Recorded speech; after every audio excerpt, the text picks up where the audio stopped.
নমস্কাৰ প্ৰিয় দৰ্শকবৃন্দ, মই যামিনী দেৱী আজি আকৌ আহিছোঁ আন এটা ভিডিঅ' লৈ। আমি মহিলাসকলে সদায় ঘৰখন সজাই পৰাই ৰাখি ভাল পাওঁ। এই আমাৰ মহিলাসকলৰ স্বভাৱেই যে আমি ধুনীয়াকৈ ঘৰখন সজাই ৰাখিলে মনটো ভাল লাগি থাকে।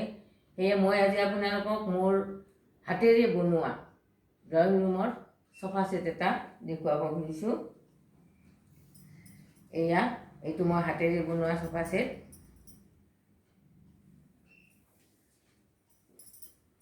এইখন এজনীয়া চফাৰ কাৰণে বনোৱা। এনেকৈ লেচ পেটিঙত বনোৱা লেচ লগাইছোঁ। এইখন এজনীয়া চফাত পাৰিব পৰাকৈ এনেকুৱা দুখন পাঁচটা ছিটৰ চফা বেকৰ কাৰণে বনাইছোঁ মই।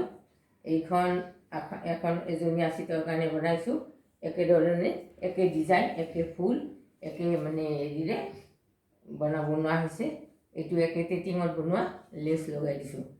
আকৌ এইখন তিনিজন বহিব পৰা ছিটৰ কাৰণে, তিনিজনীয়া ছিটৰ কাৰণে বনোৱা। আমি সদায় নিজে হাতেৰে বনাই পাৰিব নোৱাৰিলোঁ, এনেকৈ মাজে মাজে যদি আমি নিজে বনোৱা বস্তুবিলাক পাৰিবলৈ পাওঁ আমাৰ মনটো ভাল লাগে বা নিজৰ এটা মনৰ ইচ্ছা পূৰণ হয়। বজাৰত আজিকালি বহুত ঢেৰ বস্তু পোৱা যায় কিনিবলৈ, কিন্তু হাতেৰে বনোৱাটোৰ এটা সৃষ্টিৰ আনন্দ থাকে। এই সৃষ্টিৰ আনন্দটো একেবাৰে সুকীয়া হয়।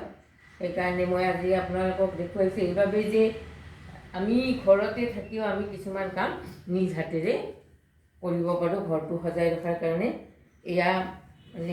টেবুলত পাৰিবলৈ, সৰু কৰ্ণাৰ টেবুলত পাৰিবলৈ টেবিল ক্লথ সৰুকৈ বনোৱা হৈছে। এইখন হাতেৰে বেজী সূতাৰে বনোৱা, মেচিনত নহয়। এইটো সৰু সোণামুখী বেজীৰে বনোৱা ঘৰতে। এইখন সৰু টেবুলৰ কাৰণে। আকৌ এইখন ডাঙৰ চেণ্টাৰ টেবুলত পাৰিব পৰাকৈ ডাঙৰকৈ বনোৱা হৈছে। এইখন এনেকৈ হাতেৰে মিহি সূতাৰে, লেচি সূতাৰে, অংকৰা কাকুৰিৰে বনোৱা হৈছে এইবিলাক। এইখন চেণ্টাৰ টেবুলত পাৰিব পৰাকৈ হাতেৰে বনোৱা চফা ছেটৰ লগত মিলাকৈ।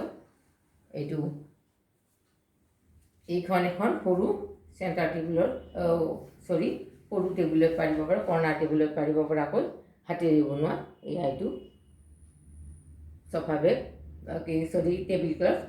এইখন আকৌ আমি ডাইনিংখনতো সজাব বিৰাট ভাল লাগে, বনাব